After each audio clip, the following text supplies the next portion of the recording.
Swerte lang ako kasi yung all the skills that I've learned through the years, na ipasa ko rin siguro dun sa at least yung core group who now manages and handles KMJS. Although magagaling sila, even without me. I don't want to claim credit kasi magagaling sila. Actually, mas magaling na sila sa akin.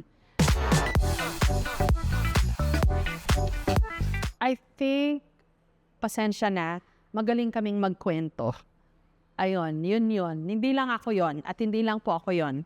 Kasama ko lahat ng team members ng KMJS. Through the years, napagbuti namin o na-improve namin yung storytelling techniques namin by way of video, by way of yung words, also yung social media apps namin, yung nakaka-relate yung aming demographics dun sa aming style ng pagkukwento.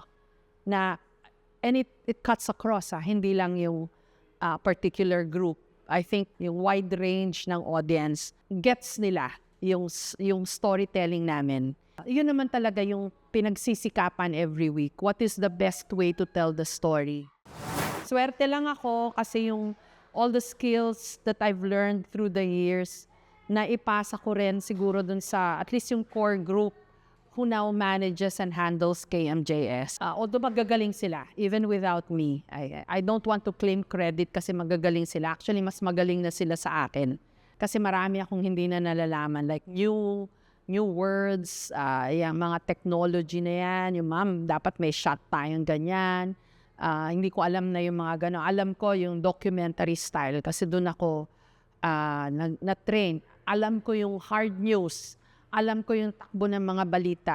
Pero yung the more creative aspects of storytelling now, like how to harness social media or how to post, I try to keep up. Like, alam ko yung apato, alam ko yan. Pero sila yung nagtuturo sa akin minsan. I do my homework. Tinitingnan ko, ano ba ang uso ngayon? Pakantahin niyo ako na apato, alam ko yan. Alam ko yung steps. Kasi kanina dun sa billboard, pinag-apato ko pa sila. It's a two-way thing. They tell me stuff, they teach me, and then I also do my homework. We draw inspiration from each other. Tsaka yung energy namin, we share our energies with each other.